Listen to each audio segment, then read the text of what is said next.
sur Clapotis et bienvenue dans cette lecture linéaire consacrée au texte que vous devez savoir présenter le jour de l'épreuve orale du bac de français.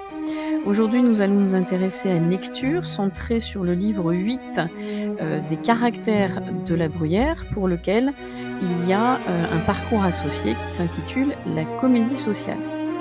Alors, comme d'habitude, dans votre introduction, qui ne fait que 2 minutes, un petit peu plus si besoin avec la lecture expressive, vous présentez l'objet d'étude, ensuite le parcours associé.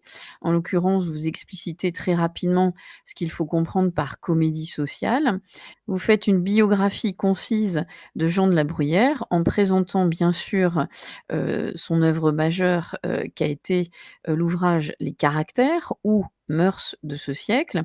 Vous expliquez qu'il y a eu plusieurs autres éditions, un réel succès dès la première publication et que, bien sûr, cet ouvrage s'inspire des caractères de Théophraste, un auteur grec antique. L'objectif des caractères étant de faire une satire des mœurs et comme vous le voyez, bien sûr, il y a le regard du moraliste qui se veut avant tout un regard avisé et critique à l'encontre de la cour sous Louis XIV. Ensuite, vous évoquez la composition du passage que vous avez à commenter.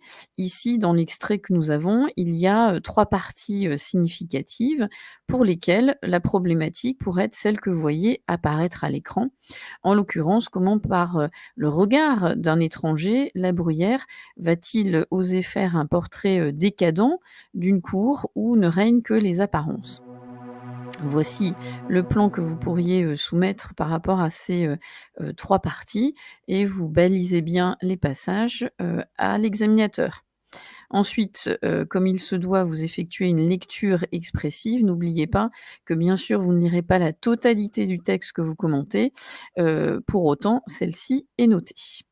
Alors, nous allons nous intéresser au premier mouvement du texte, hein. J'ai remis volontairement les 3 parties du texte de couleurs différentes pour que vous balisiez bien ces passages. On va donc commencer par l'analyse du premier mouvement. Alors avant tout, on retient que ce récit va être relaté par un énonciateur présenté comme un étranger, probablement un Indien, hein, puisqu'il prend pour point de référence à la fin du texte les Hurons et les Iroquois, mais bien sûr, nous reviendrons sur ces indications lorsque nous arriverons à la fin du texte à commenter. Alors à la première lecture, on comprend qu'il va s'agir d'un texte satirique, mais bien sûr habile de la part de La Bruyère, qui va condamner et railler les mœurs de la cour. Avant tout, ce premier passage s'attache à présenter une jeunesse corrompue et débauchée. Retenons tout d'abord l'on parle d'une région, le recours au pronom indéfini ainsi que le déterminant indéfini montre que l'énonciateur marque sa distance à l'égard de ce pays décrit. Les termes volontairement entretiennent un certain mystère autour de ce lieu évoqué. Dans un premier temps, on nous présente cette région qui est occupée par, ou du moins habitée par plusieurs vieillards et on a des connotations d'adjectifs plutôt valorisantes, galant, poli et civil. Mais tout de suite après, on a la présentation des jeunes gens qui sont bien sûr qui ont une présentation en opposition avec les vieillards, hein, qui eux sont qualifiés donc par ces 3 adjectifs mélioratifs. Les jeunes gens se voient attribuer des qualificatifs bien plus péjoratifs. Retenez les termes hein, qui sont bien sûr utilisés: dur, féroce. Ils semblent dépourvus d'éducation, comme le souligne l'expression sans mœurs ni politesse. La nouvelle génération est donc d'emblée présentée comme n'ayant aucune des qualités naturelles de la jeunesse, comme l'on s'attendrait, à savoir la douceur, l'amour, l'idéalisme. Le monde de ces jeunes semble affranchi des bons codes et comme si justement on avait affaire à un monde en régression à l'état sauvage. Affranchis des passions des femmes, induit cette idée que leur objectif n'est pas de tomber amoureux, ce qui en soi pourrait être un noble sentiment au regard de cet étranger. La phrase «il préfère» des repas, des viandes, dans le sens des nourritures et des amours ridicules, use ici d'un rythme ternaire, non pas pour souligner un idéal, mais bien pour mettre en évidence 3 défauts et 3 comportements blâmables chez les jeunes. Une jeunesse qui est est ici intéressée exclusivement aux bonnes ou mauvaises chairs. Les nourritures terrestres suggèrent des repas pantagruéliques, interminables, associés à des amours présentés comme ridicules. Et on voit bien ici que, de façon subtile, on a presque une sorte de périphrase qui pourrait renvoyer à l'homosexualité qui était très répandue à la cour à cette époque. Le regard étranger se fait alors moralisateur de façon subtile. Et puis, leur objectif premier donc semble bien être avant tout d'être des débauchés dans les repas. Elle est présentée donc comme on le disait tout à l'heure comme débauchée. Ses goûts semblent porter cette jeunesse vers l'excès, vers des choses, hein, qui offensent la nature et on remarque, des procédés qui sont assez, faciles à repérer comme d'habitude chez la Bruyère. L'énumération, la négation restrictive, le champ lexical de la colle et du superlatif, sont utilisés avant tout pour montrer leur comportement. Et ce que l'on considère communément comme déjà un excès, c'est-à-dire s'enivrer, de vin, chez eux est un signe plutôt de modération puisque les eaux-de-vie, les liqueurs, l'eau forte constituent plutôt les usages quotidiens chez eux. Le tout avec une sorte de crescendo, dans les pratiques excessives.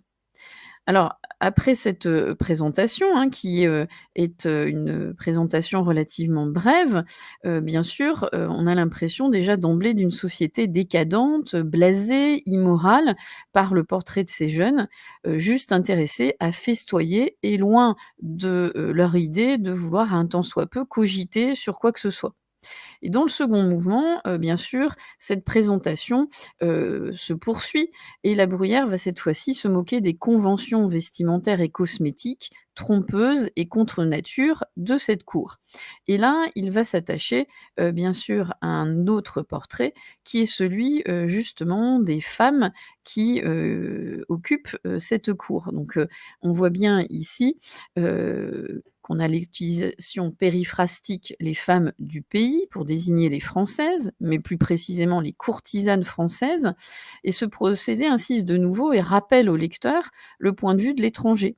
Sa candeur ou encore son ignorance, sa découverte de ce nouveau monde permet alors de renforcer, et d'exagérer la bizarrerie des comportements des courtisans, hein. Alors, que retenir de ce passage relatif aux femmes, si ce n'est que la Bruyère tourne au ridicule les femmes qui souhaitent avant tout rajeunir avec des artifices, mais qui ont l'effet contraire. On remarque alors une longue phrase, hein, qui suggère, l'expansion, l'exagération du maquillage. L'accumulation des termes est à l'image des artifices, pardon, superposés et on remarque une construction à l'identique, hein, le déterminant possessif et le nom, suggèrent donc, leur corps, leurs lèvres et cetera, suggèrent, hein, justement, cette, cette idée que le corps tout entier disparaît sous la peinture et les verbes peindre, étaler, cacher insistent aussi sur cette idée d'artifice, de dissimulation permanente. Les femmes, en somme, dans ce pays, se mettent en scène et en plus n'ont plus rien de naturel et sont à l'image finalement de cette cour, des actrices, mais des mauvaises actrices, tellement leurs artifices sont exagérés. Implicitement, on suppose ici une idée de laideur, hein, qui émerge de leur portrait. Alors la satire ne s'arrête pas là, puisqu'après les jeunes et les femmes, le tableau, ne serait pas complet si l'on n'évoquait pas bien sûr les hommes qui cette fois-ci portent des perruques. Alors attention, les perruques sont communément utilisées à cette époque, hein, rien d'extraordinaire. Mais que souligne le narrateur, c'est que ces perruques dénaturent et ridiculisent tous ces courtisans. Comme le maquillage, hein, les perruques, dénaturent et agissent comme des masques qui déforment les traits, dissimulent l'intériorité de tout un chacun. Et les adjectifs dans la tournure négative pardon, qui n'est pas nette, confuse, embarrassée, soulignent bien cette idée.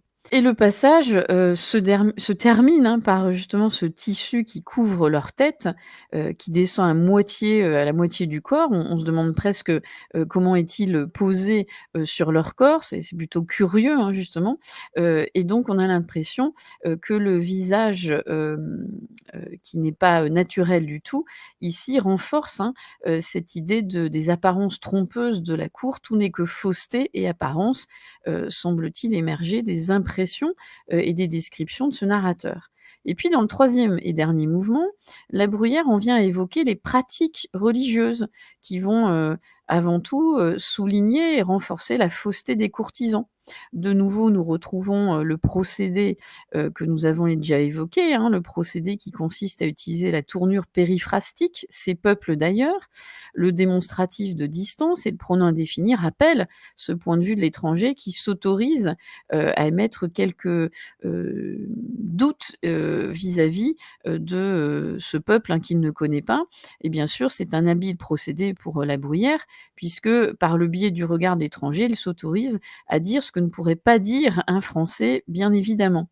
Alors c'est, petite parenthèse, c'est ce que fera avec aussi, Talon, un siècle plus tard Montesquieu, dans ses fameuses lettres persanes où, ces Perses, hein, qui, arrivent en France vont porter un regard acerbe sur la société française.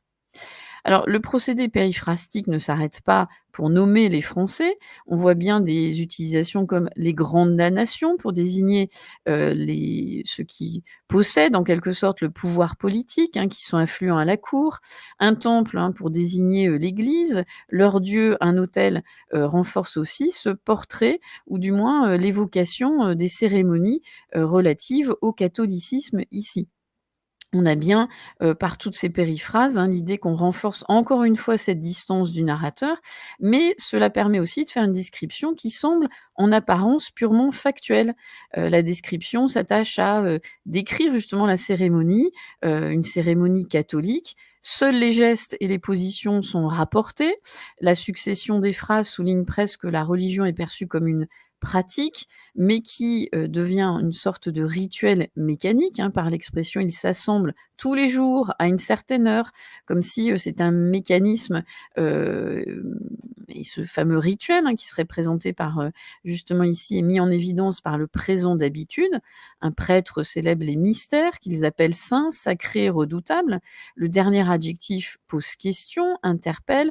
Redoutable, en quel sens? Et là, on comprend, l'implicite, du texte, l'ironie sous-jacente, mais on s'arrête là, puisque ensuite vient la description des grands, des puissants. L'image est très parlante, hein, et d'ailleurs la Bruyère fait une description assez détaillée. Les détails vont parachever la situation qui va être présentée d'ailleurs comme paradoxale. Ils semblent adorer non pas leur Dieu, mais le roi, comme leur demanderait leur rite. Et d'ailleurs seul le roi semble se comporter dignement et pieusement. La tournure «il semble avoir tout l'esprit et tout le cœur appliqué» est révélatrice de leur comportement. Le déterminant est indéfini, renforce, hein, leur dévotion insignifiante, qui n'est qu'apparence parce que guidée par l'intérêt de plaire au roi.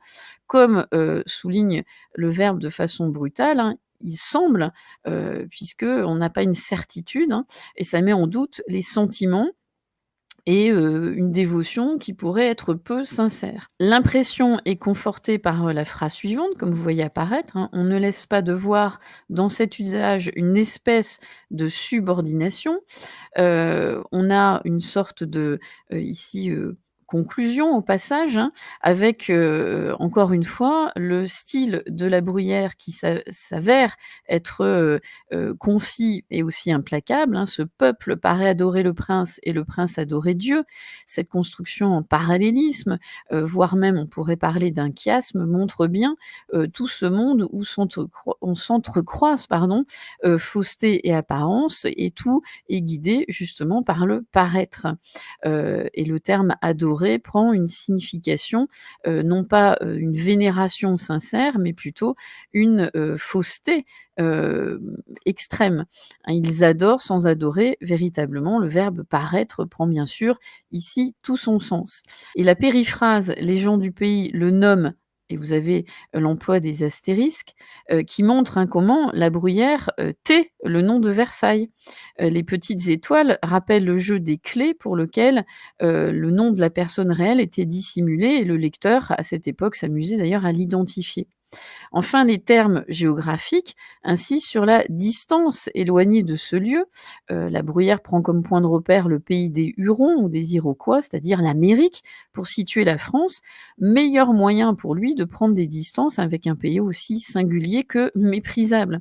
Et ce qui est étrange, sauvage, ce n'est pas l'Amérique. Ce qu'il est, c'est la cour. Cette cour qui apparaît comme un monde à l'envers et peu enviable. Alors en apparence, ce texte semble être juste celui d'un observateur étranger qui rapporte les activités et les mœurs d'une cour. On a l'impression qu'il n'y a pas de préjugés apparents et qu'il se fie simplement à ce qu'il voit. Mais bien sûr, tout laisse à porter et à croire que, derrière cette apparence de simple description factuelle, se met en place justement une vive satire. Les détails qu'il rapporte semblent en effet superficiels, comme les tenues vestimentaires, les rites religieux, mais en fait ces détails permettent en réalité de révéler l'immoralité des courtisans, de présenter la cour comme un monde de fausseté insignifiante où seules les apparences comptent. Et en faisant de la cour un pays étrange, curieux, étranger, La Bruyère, en fait, se livre à une satire des plus vives, hein. Tout vise à être discrédité et on pourrait dire alors à cet instant que de la satire, nous glissons avec habileté vers un texte des plus politiques. Bien sûr, on pourrait penser à d'autres, et nombreux passages dans les caractères. Vous pourriez citer bien d'autres, passages dans le livre 8 de la Cour, mais aussi dans le livre 9 des Grands, livre dans lequel, La Bruyère s'attaque à l'orgueil et à la présomption des grands seigneurs courtisans, aliénés par leur passion de la faveur. Mais aussi, comme ouverture, on pourrait quand même se dire: comment ne pas penser alors à La Fontaine, qui dans ses fables dénonce aussi l'hypocrisie et la flatterie des courtisans vers le roi, et on pourrait très bien penser, même s'il y en a plein d'autres, à cette fameuse fable Les obsèques de la lionne, dans laquelle le fabuliste décrit admirablement tous les courtisans présentés comme des singes qui imitent servilement le maître et qui changent d'avis au gré du vent, c'est les fameux caméléons. Voilà, on retrouve encore dans cette lecture linéaire tout le style et toute la saveur de l'écriture et de la plume chez La Bruyère. Je vous dis à très vite pour d'autres explications dans le cadre de vos épreuves orales et écrites du bac de français. Je vous dis à très vite et à bientôt sur Clapotis.